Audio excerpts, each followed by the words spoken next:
When I return to the White House, we will stop the plunder, rape, slaughter, and destruction of our American suburbs, our cities and towns. And I think that women living in the suburbs, I keep hearing about the suburban woman doesn't like Trump. Well, I think it's a fake poll, because why would they like me? I keep the suburbs safe. I stopped low-income towers from rising right alongside of their house, and I'm keeping the illegal aliens away from the suburbs. I think that they like me a lot. I mean, why wouldn't they like him? He keeps the scary black and brown people away. And women obviously only care about being protected because that's the only thing they're capable of feeling is fear. A storm is tearing up the digital media industry. Only our audience can save us in these difficult times. Help us reach our goal of 100,000 new members at tyt.com/team. But anyway, he's complaining there and he doesn't trust the polls. Well, I'm gonna give him some more polls that he's not gonna trust. And we're here to talk not just about women generally, young women as well, as a part of the young voters we're talking about. The partisan gap between young men and women has nearly doubled in 25 years. It is a 23-point gap. And that's reflected actually in the polling. So if you look at right now, Trump is winning men by 10 points, which means that Harris is not losing versus Joe Biden in that category like some people thought she might. But she's winning women by 12 points, and there are more women than men, and women participate at higher rates than men. So if you're gonna win one of the categories, it's not a bad category to win. But anyway, I want to talk about some of the reasons why either women generally, young women, like I know Gen Z is turning, Gen Z women are turning against the Republican Party at like historic rates. Yeah. You're from Texas.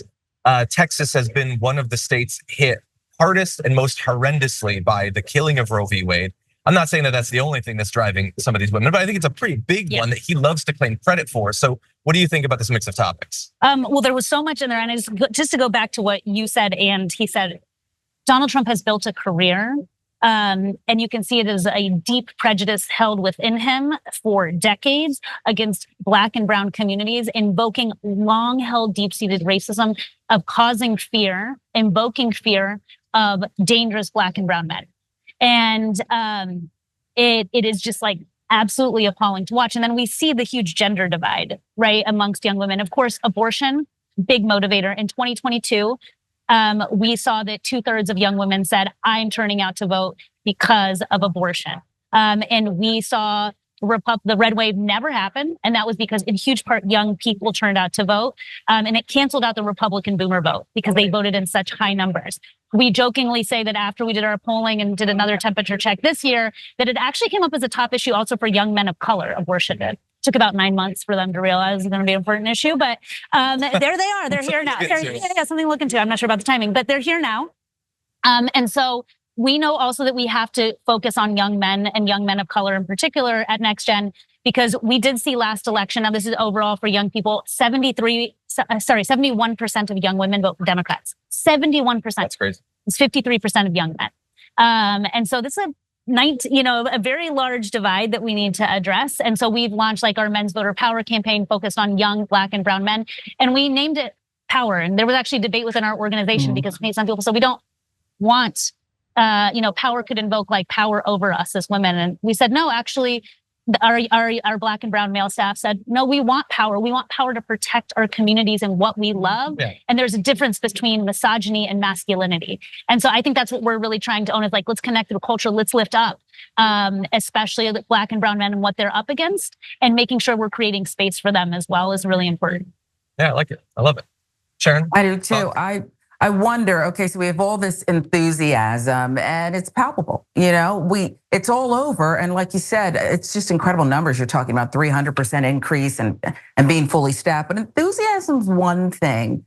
And I think young people get a bad rap on this, but how does that translate on election day, early voting? How do you move this enthusiasm and the soundtrack of freedom to the polls to actually show up, not get distracted, and complete the task? This is obviously a progressive show, right? And I think what's important is that we are in this moment when the Democratic Party is being remade. And a lot of that's being remade by the excitement of young people. And historically, people have, as you said, young people get a bad rap. Historically, people have said young people are apathetic. They don't turn out to vote. They're unreliable. Well, we have the last 3 elections, the highest youth voter turnouts in American history.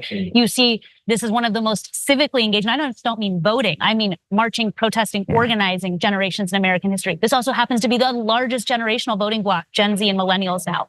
So we are just scratching the surface of what's possible with young people in this country. And so that's, I think, why we're also seeing the Republican Party say, we should raise the voting age to 25. I think we're going to continue to see in the future a lot more assaults on young voters in this country because they are effing terrified of the power of young people across. I wasn't sure I was allowed to cuss on this show, so I didn't. You held it off very well. And yeah, those sorts of attacks obviously have always existed in some forms, not letting people vote where they're going to college and stuff like that. But yeah, we had during the Republican primary, they were like fighting with each other to figure out all the ways they could disenfranchise young voters. So I worry about that too.